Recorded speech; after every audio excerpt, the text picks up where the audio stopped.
Estamos en Sasaimas, estamos en la finca Hawái.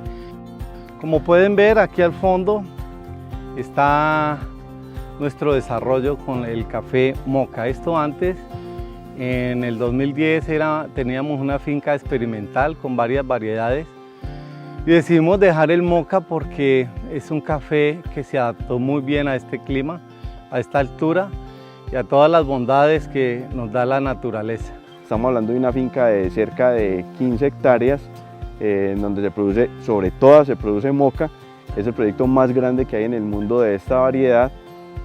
Otras personas que trabajan varietales tienen 200, 300 árboles únicamente, pero Cafe Granja se apostó a este reto y ha venido desarrollándolo con mucho esfuerzo, mucha dedicación, mucha observación, desarrollar el tipo de árbol, desarrollar el mejor proceso para que exprese la mejor taza. Eso es lo que hemos venido haciendo para nuestros clientes. The reason for this webinar is to share with roasters, baristas, and coffee lovers the best way to work with this coffee variety.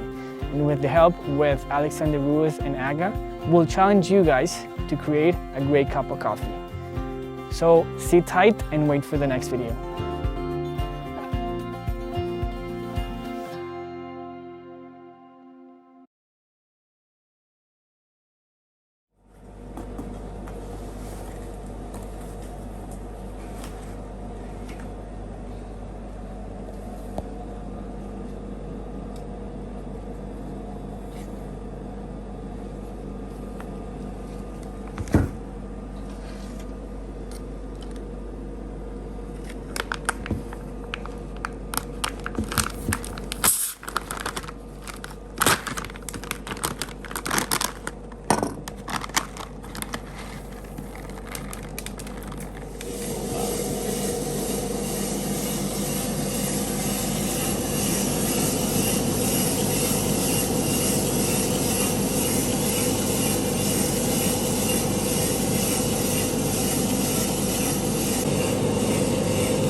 Hey, I'm Alexander and I work at Standout Coffee. There's Oscar, my partner in crime, and we've just finished roasting 3 different batches of the Mokka Natural from Cafe Granja la Esperanza, harvested in November, just a few months ago. And I chose to do 3 different profiles, and then we're shipping all the coffee all the way to Agnieszka, who is obviously very, very qualified at brewing coffee in various ways. And so she can help us determine what tastes fantastic and what does not.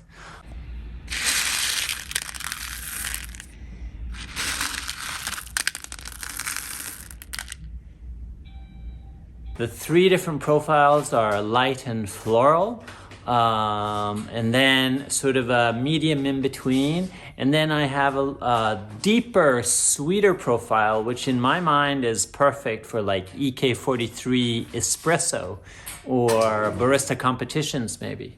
But let's see what Agnieszka thinks and says.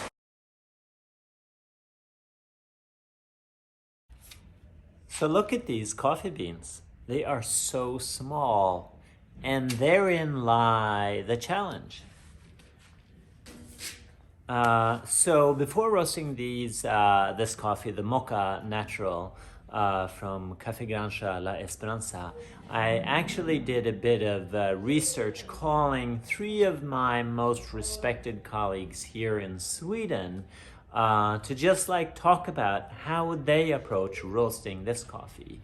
And the consensus was that we wanted to have a lot of energy from the beginning, from the get-go. On the one hand, you could think that the bean is so small that you don't want to, have too much energy or heat because it would dry out the coffee bean or you would roast it through really quickly. Instead, the other sort of way of looking at things was valid, which is these coffee beans are very small and they grow at a really relatively high altitude, so you need a lot of energy because the coffee bean is so dense, has a high density.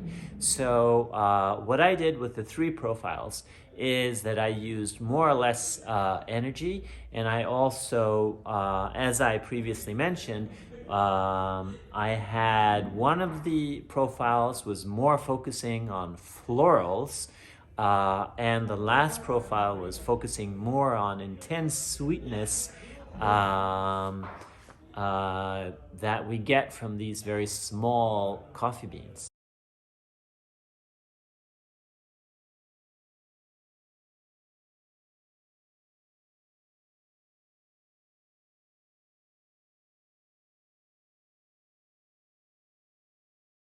Another wonderful aspect of this coffee is that it gives you so much variety.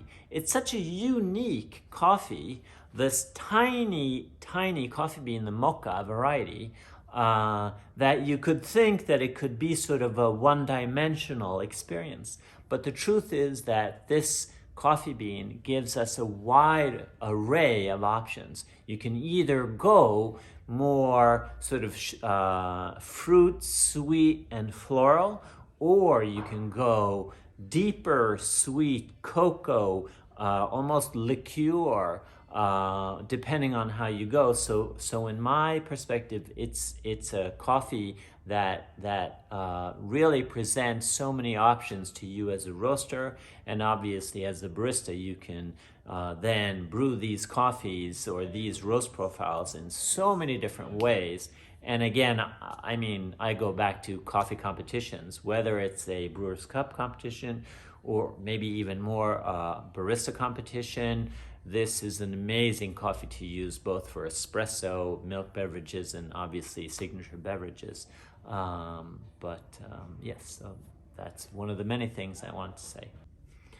So another thing that I wanted to say about these coffee beans when I roasted them in what we use here, a Diedrich 2.5 kilo, the IR 2.5, is that I added a lot of energy in the beginning, and somewhere in here we're going to show you a roast profile, and that a lot of energy in the beginning, and then I slowly brought it down continuously throughout the roasting, and equally added just a little bit of airflow in the beginning and added more and more airflow, and try to sort of have a stable flow of energy going into crack, and then just sort of riding it out, and actually not going below, if I remember correctly, 3 in my rate of rise before I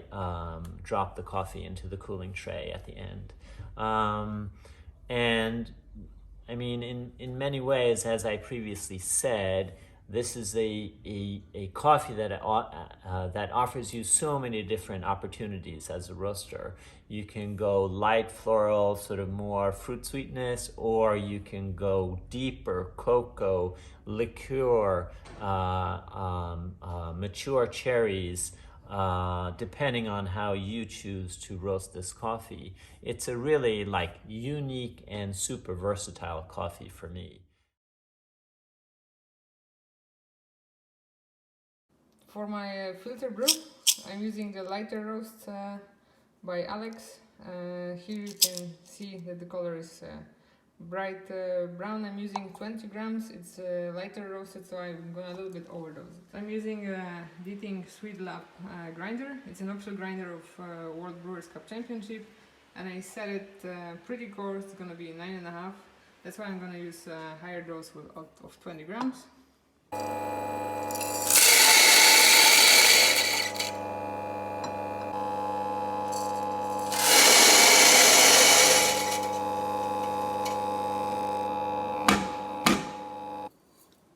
The coffee is ground. I made it pretty coarse. I can show you in here. See, it's for filter. It's pretty coarse, but it's pretty much even. Thanks to the small bean, it's you're getting a little bit better consistency in grinding.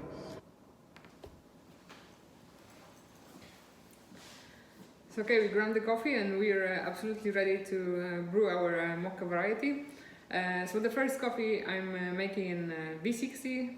There is no particular reason why I choose metal V60. I just like it. I sometimes found that it's able to give me a little bit more complex acidity, and the coffee tends to be a little bit more expressive. But it's not the rule, it doesn't work for every coffee.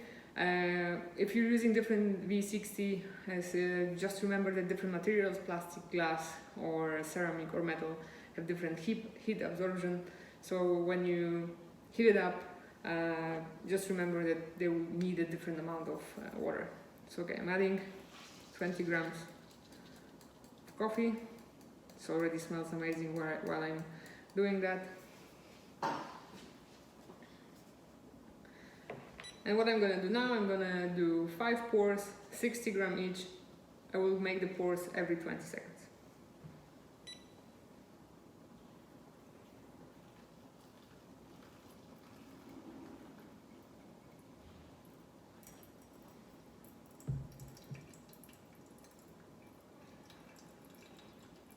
So each pour should be pretty strong.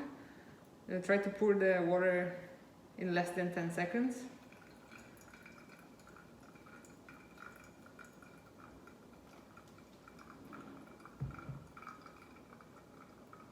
It smells amazing already.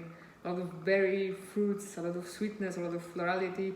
Alex did a great job roasting that coffee, and the team in Colombia even better growing that coffee and processing it. You can definitely feel from that moment, even from the grinding, that it's a natural processed coffee. So I'm expecting a lot of sweetness in here.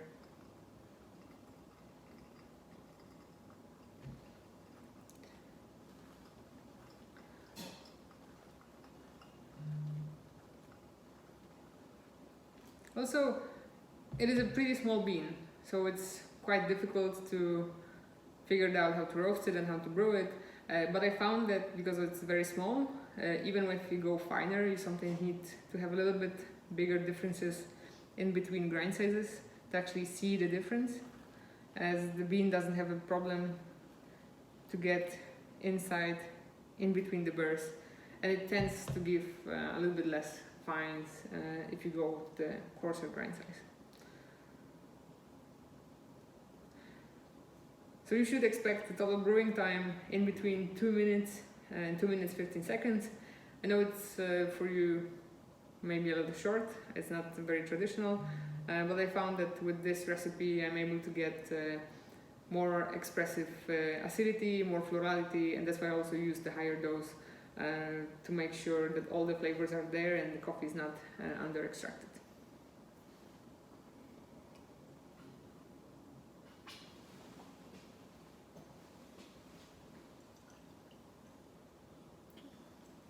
Super good. To avoid over extraction, I'm going to use a little bit the different type of a pour. You're going to see it just now. It's going to be pretty fast pouring with faster extraction to keep that amazing and complex florality and acidity and fruitiness of that coffee and have it something with a little bit higher body. Okay, so I'm going to start with 45 grams of water. Make sure you pour it in less than 10 seconds and wait until the clock hits 15 seconds. When it does, pretty fast pour up to 150 grams. Make sure that 150 grams is poured before the clock hits half a minute, and then for the rest of the water, pour in the remaining 30 seconds. So all the pouring is less than a minute. Try to keep the stream, so the speed that, So the speed of coffee going out of the dripper is exactly the same as the speed of water you're pouring inside of the dripper. And you should hit 250 grams in 1 minute. So the extraction will be pretty much the same as I used in V60, around 2 minutes, 2 minutes 15 seconds. But thanks to different variables and different roast profile and different grind size and different pour and different water temperature, I will get slightly different profile of the cup. Higher body, probably higher sweetness, maybe a little bit less complex acidity, but still a lot of fruitiness. You can smell immediately while you brew the coffee that it's natural. There's a lot of berries, a lot of strawberries, cherries. Everything is very expressive, so I really can't wait to try the coffee.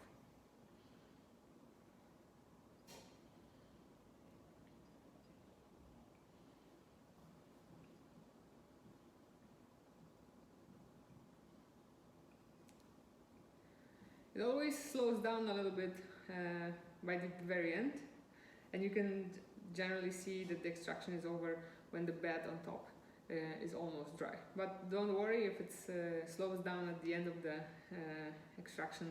It's not a problem, it's typical for this type of calita. Okay, coffee is ready.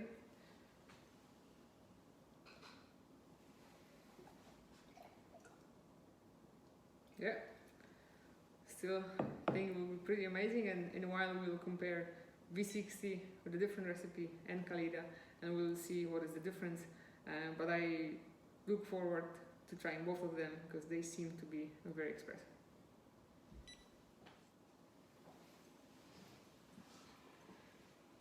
So I have both of my brewed coffees in here. So this is the V60, just as a reminder, 20 grams of coffee, 300 grams of water, 95 degrees Celsius. And here I have the Calida. Calida was 15 grams of coffee, 250 grams of 93 degrees Celsius water. So even standing that far from both of the coffees, I can already smell that they have a lot of forest fruit berries and a lot of sweetness inside. I believe that this one is slightly more expressive because of the higher dose and the coarser grind size. I was able to influence the aroma intensity. So they basically, this is the way you do it if you want something more aromatic. Calida for me tends to smell a little bit sweeter, less floral than this, but also this is a different roast profile, and Alex told me that this probably will be more floral. So let's see how they taste.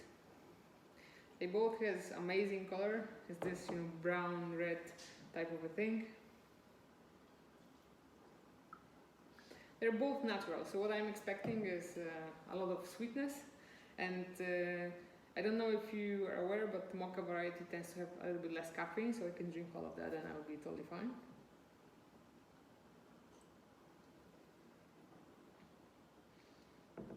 You can definitely feel this is a natural coffee, a lot of berry sweetness, forest fruits. I would say it's super sweet, it has a sweet point. There is a little bit of pineapple, you can also have a little bit of black tea type of a thing in Calida.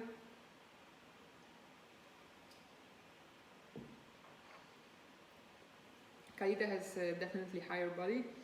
The difference might not be that big because here I had the higher dose. It's more sweet, there is more of this black tea and a little bit of chocolate happening in the back. This is a little bit more exotic, some pineapple and mango over here. This one goes more into this dark fruit. There's a little bit of plum, there's a little bit of strawberry. There is also a slight of this marzipan, but it's a very, very gentle marzipan.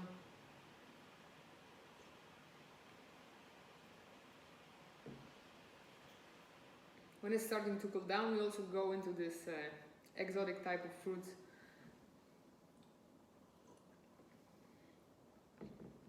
Here we're switching also to a cherry.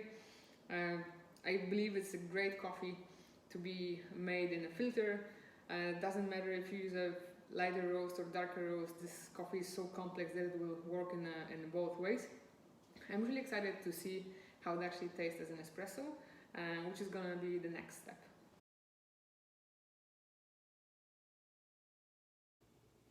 For my espresso setup, I'm using Malconic E65. Alex told me it will be an EK style espresso, so I'm going to use a traditional ratio of 20 grams in and around 45 grams out.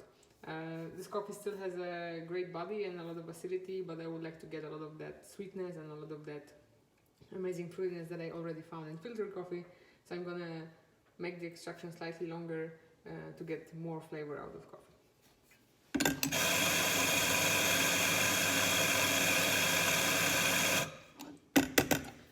So Mokka variety grinds pretty even, which is good. You don't have to worry that the grind setting will be so much different in here than it is in traditional espresso.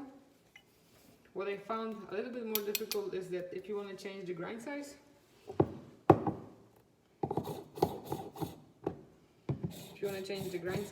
you need to go slightly with a bigger difference than you would do with the traditional beans.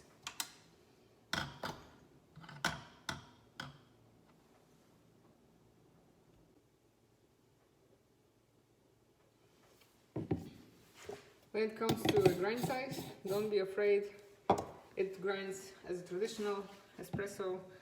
Just be careful, because when you want to change your grind size, you will need to make the difference slightly bigger than with the traditional beans to actually see the difference within extraction.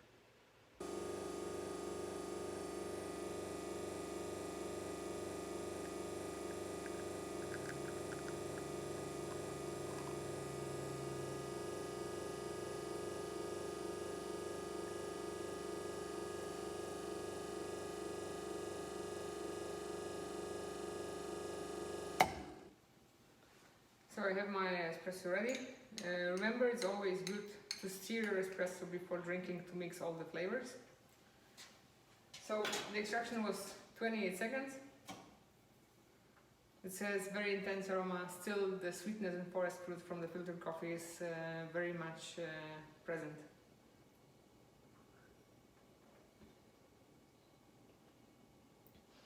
It has cherry note, strawberry note, very high sweetness, very nice black tea and a little bit of chocolatey in the back. I was afraid that maybe I would be lacking a little bit of body because of the higher yield, but it's very creamy, very velvety, very nice.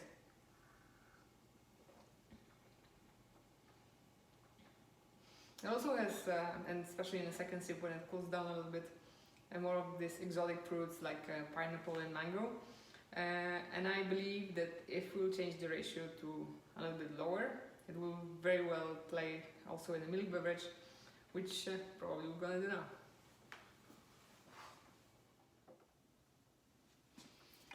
So I'm not changing the grind size.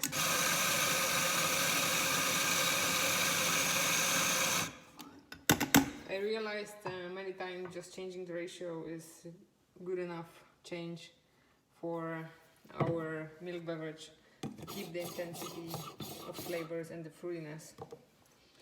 So now I will use 22 grams of coffee and I will extract 34, 35 and let's see how it's gonna taste like.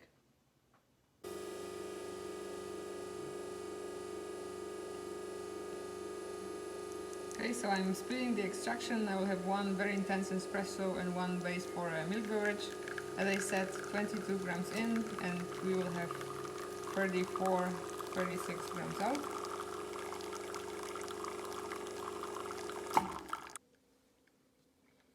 Yep, that's on spot. So you can see that the crema is nice, glossy, thick, super nice. For the milk, don't go too high with temperature and with the amount of foam. You don't want to have like an Italian cappuccino, but you don't want to be as thin as flat white. Go somewhere in between. So I have two drinks now. One is a super intense espresso from the ratio that I used before. I'm going to stir it again. What I was aiming for is to get more of that berry fruit flavor notes, more sweetness and also more of those chocolatey notes. Oh, it smells amazing. It's just like pure strawberry with chocolate. And super intense. If you don't like intense espresso, keep the ratio to 45, even 50. You will get more sweetness and it will be still balanced like this one, but you will have a little bit less intensity of those flavors. But if you like something more powerful, this would be perfect for you. You get more of this pineapple in here and a little bit more of these exotic fruits. Okay, so let's see how it actually worked in a milk beverage.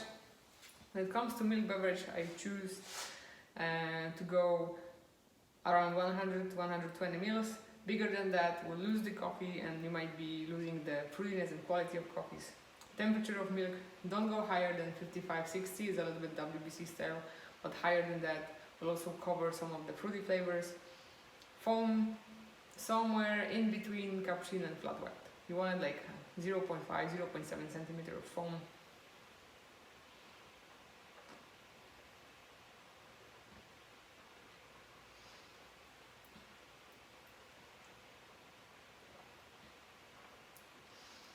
It's super sweet. It tasted like, it tastes very similar to my actually WBC milk drink. So you get this milk chocolate kind of a brownie thing with the cherry and strawberry. It's a very dessert-like. I must say that for a long time I haven't drank such a good milk coffee, especially with those more expensive, more rare coffees in the market. And I actually forgot that milk beverages could be that good. When it actually cools down a little bit, you're getting a little bit of this dessert. It's like a cherry liquor in chocolate. It's super, super good.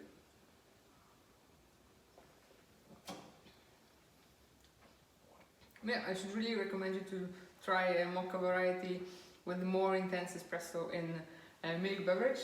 I tried a few different types of espressos. I started with the regular 20 to 40, then I also tried 20 to 50, then I tried 18 to 36.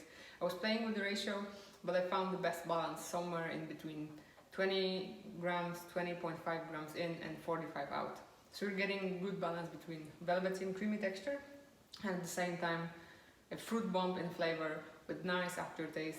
Everything is very balanced and then you don't have to worry that you will ruin that coffee. Also, don't be afraid of grinding it in many different ways. Just remember that to see the difference in extraction and in flavors, if you want to see it bigger, just decide to change the grind size a little bit more than you would usually do.